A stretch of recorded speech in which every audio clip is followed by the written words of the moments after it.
So we're at my farm here in Maine. I started this farm 3 years ago with a couple of ducks, and it's quickly grown to about 100 animals. It is my passion. I grew up in the country and I grew up in nature, hunting, fishing, ATVing, and being around farms, and I've always loved beauty and glamour, and I think those things can live in conjunction. À un peu plus d'une centaine de kilomètres de la frontière canadienne, dans une région rurale du Maine, Isabelle St-Cyr et son conjoint Patrick bâtissent peu à peu leurs rêves. This is my partner Patrick, and he's been my biggest supporter. Exprimer qui elle est vraiment ne s'est pas fait du jour au lendemain.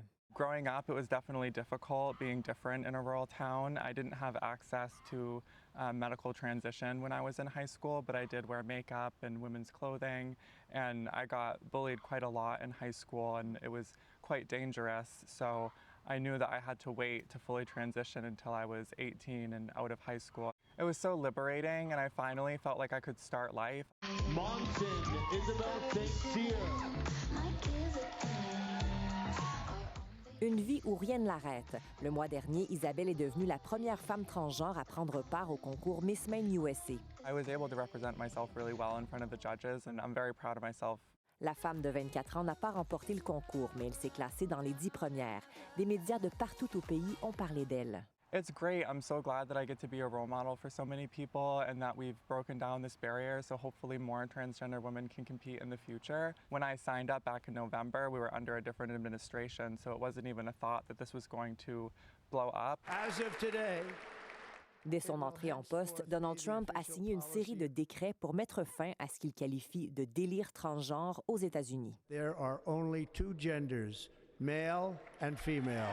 Exclusion des personnes transgenres dans l'armée, au sein des équipes sportives féminines, interdiction des traitements médicaux de transition de genre pour les mineurs, le président agit sur tous les fronts. It's very sad and scary. In all of my transition, I've never seen so much hate being spewed to transgender women in particular. Harcèlement, menaces de mort, Isabelle se dit victime d'intimidation au quotidien, tant en ligne que dans sa propre communauté. La police a même dû intervenir récemment. How do you feel here?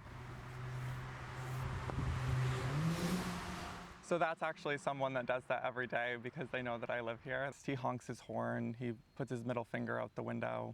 And it's been very scary for our community. À Portland, l'organisme Equality Maine s'inquiète de voir les droits des minorités sexuelles et de genre menacés.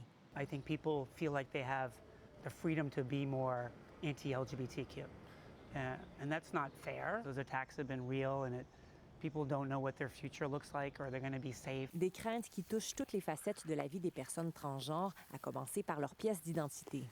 The U.S. government has changed what you're allowed to have on your passports, and that's been confusing and scary to some people who have family in other countries, who have to travel for work. Whatever the president says doesn't change what happens here in Maine. Les politiques du Maine sont parmi les plus progressistes en matière de droits des personnes LGBTQ+. L'État s'est d'ailleurs retrouvé au cœur d'une controverse qui a fait le tour du pays.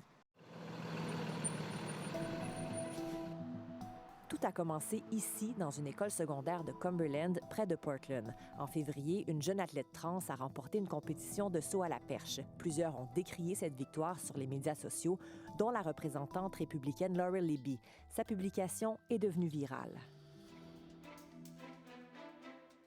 This defies common sense. It is absolutely unfair to let boys compete against girls. They have a natural biological advantage. Donald Trump s'en est mêlé. Are you not going to comply with it? Il reproche à l'organisation scolaire et à l'État du Maine de violer un décret présidentiel en autorisant une athlète transgenre à prendre part à une compétition féminine. La gouverneure démocrate Janet Mills a tenu tête au président, qui a alors menacé de couper le financement fédéral à son État. Une menace freinée par les tribunaux. Un juge a ordonné à Washington de dégeler les fonds fédéraux. We know this really isn't about sport. Toute cette histoire survenue à l'école secondaire Greeley a grandement touché Gia Drew, ayant elle-même évolué dans le monde de l'athlétisme. I was one of the first out transgender high school coaches in the entire country. You know, there was a really wonderful rally a few weeks after this, where hundreds of people showed up in the field across the street. It's emotional. Yeah, we're talking about kids. Let's let kids be kids. Let them play sports. They're not hurting anybody by doing this.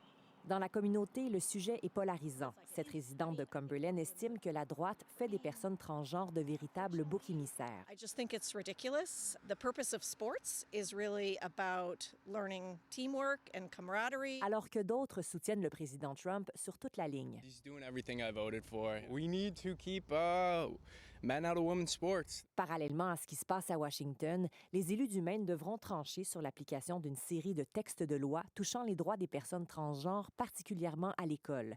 L'accès aux toilettes et vestiaires, aux activités sportives féminines et aux soins de santé sont en jeu.